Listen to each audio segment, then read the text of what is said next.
시청자 여러분, JTBC 뉴스룸을 시작하겠습니다. 내란 특검이 한덕수 전 국무총리를 전격 소환했습니다. 계엄을 막으려 최선을 다했다는 게 그동안 한 전 총리의 주장이었는데 그걸 뒤집는 정황이 포착됐기 때문인 걸로 보입니다.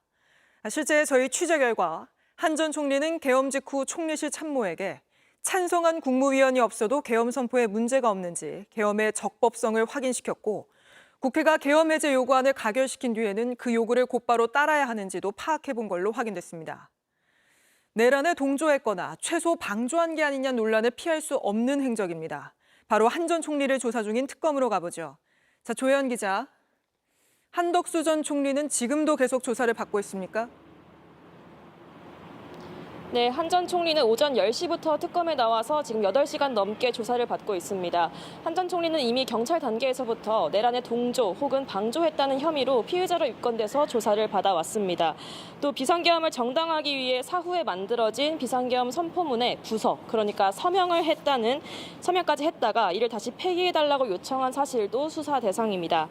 한 전 총리는 이런 의혹들에 대한 입장을 묻는 취재진 질문에 아무런 답을 하지 않고 들어갔습니다.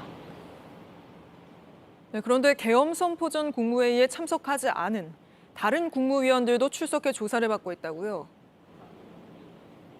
예, 그렇습니다. 오후 3시 30분쯤 유상임 과학기술정보통신부 장관이 참고인 신분으로 출석해서 특검 조사를 받았습니다. 당시 상황 한번 직접 보시겠습니다.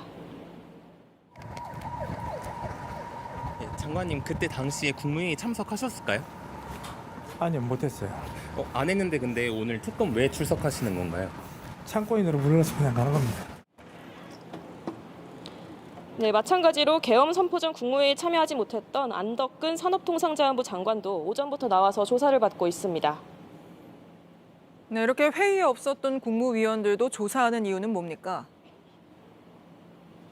네, 일단 박지영 특검부는 언론 브리핑에서 국무위원의 권한이나 의무, 역할 등을 중심으로 살펴보고 있다고 설명했습니다.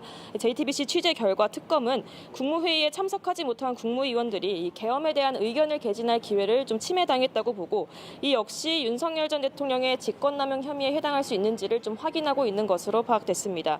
다시 정리하면 같은 국무위원이라도 한덕수 전 총리, 이상민, 박성재 전 장관은 내란에 동조했는지 여부를 수사 중이고 발언 기회를 얻지 못한 국무위원들 그리고 아예 참석하지 못한 국무위원들은 그 권한을 침해당했는지를 조사하고 있는 겁니다. 네, 마지막으로 특검이 윤석열 전 대통령에게 이번 주 토요일 오전 9시에 나오라고 했잖아요. 윤 전 대통령 이번에는 나오겠다고 합니까? 네, 그렇습니다. 오늘 5일 출석에 특검과 윤 전 대통령 측 모두 합의했습니다.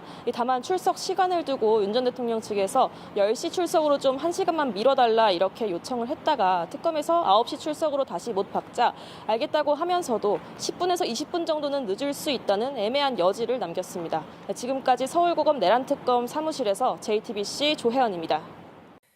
JTBC 뉴스를 시청해 주셔서 고맙습니다. 저희는 저녁 6시 30분 뉴스룸에서 뵙겠습니다.